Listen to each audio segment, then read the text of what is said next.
ഇന്നത്തെ ഞങ്ങളുടെ ദിവസം ഉച്ചക്കാണ് സ്റ്റാർട്ട് ചെയ്യുന്നത്. കാരണം ഞങ്ങൾ ഉച്ചവരെ ഉറങ്ങിപ്പോയി. അതെ ചെന്നൈയിൽ 3ാമത്തെ ദിവസമാണ്. പക്ഷെ ഇത് ഞങ്ങൾ ഫസ്റ്റ് വ്ളോഗാണ്. ഞങ്ങൾക്ക് ഇതിനെ പറ്റിയൊരു മണ്ണും അറിയില്ല. ഞങ്ങൾ റൂമൊക്കെ വെക്കിയിട്ട് പുറത്തിറങ്ങി. അപ്പോഴാണ് ഓർക്കുന്നത് വീഡിയോ എടുത്തിട്ടില്ലല്ലോ. ഈ പെട്ടി ഒരു 10 വട്ടം ഡിക്കിക്ക് വെച്ചിട്ടുണ്ടോ. അങ്ങനെ ലാസ്റ്റത്തെ ടേക്ക് റെഡിയായി. കിട്ടിയ ടേക്കും കൊണ്ട് ഞങ്ങൾ നേരെ വണ്ടി കയറി. അവിടുന്ന് ഞങ്ങൾ നേരെ വിട്ട് കറങ്ങി തിരിഞ്ഞ് എത്തിപ്പെട്ടത് അബിൻ്റെ വീട്ടിൽ. അവിടെ എത്തിയപ്പോഴാണ് ഞങ്ങളെ കാഴ്ച കണ്ടത്. അബി ഒരു ചെമ്പട്ടി വത്തക്കായിട്ട് ഞങ്ങളെ വെയിറ്റ് ചെയ്ത് നിൽക്കുകയാണ്.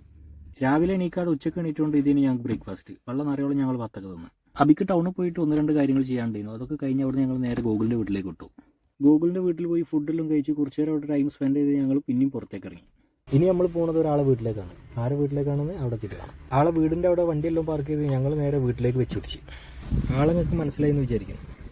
പ്രദീപണ്ണം പുതിയ മേടിച്ച ഗിറ്റാറൊക്കെ ഞങ്ങൾക്ക് കാണിച്ചിരുന്നു. ഭയാനോട് എന്തെങ്കിലും പ്ലേ ചെയ്യാൻ വേണ്ടി പറഞ്ഞു. ഭയാൻ കുറച്ച് നേരം ജാം ചെയ്തിരുന്നു. ഋഷാദ് നോക്കി നിന്ന്.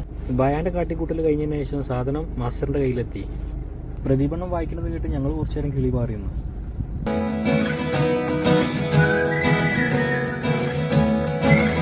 അവിടെ നിന്ന് സമയം പോയതൊന്നും അറിഞ്ഞില്ല.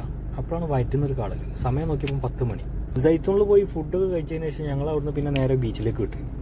ബീച്ചിൽ പോയി അങ്ങനെ തേരാപാര നടക്കുമ്പോഴാണ് ഞങ്ങൾ അവിടെ കുറേ ആൾക്കാർ കൂടിക്കണത് കണ്ടത്. അപ്പോൾ പിന്നെ അവിടെ എന്താണെന്ന് നമ്മൾ അറിയണമല്ലോ. എന്നാൽ പോയേക്ക സംഗതി വേറെ ഒന്നുമല്ല, കടലാമ കരയിലെത്തിയതാണ്. അതൊക്കെ കണ്ട് ഞങ്ങൾ അവിടുന്ന് പിന്നെയും വിട്ട് നേരെ വേറെ ബീച്ചിലേക്ക്. ഈ ബീച്ചിൽ ഭയങ്കര രസമായിരുന്നു. കാരണം ഈ ബീച്ചിൽ ഞങ്ങളും തയ്ച്ചെണ്ണയും മാത്രമല്ലായിരുന്നു.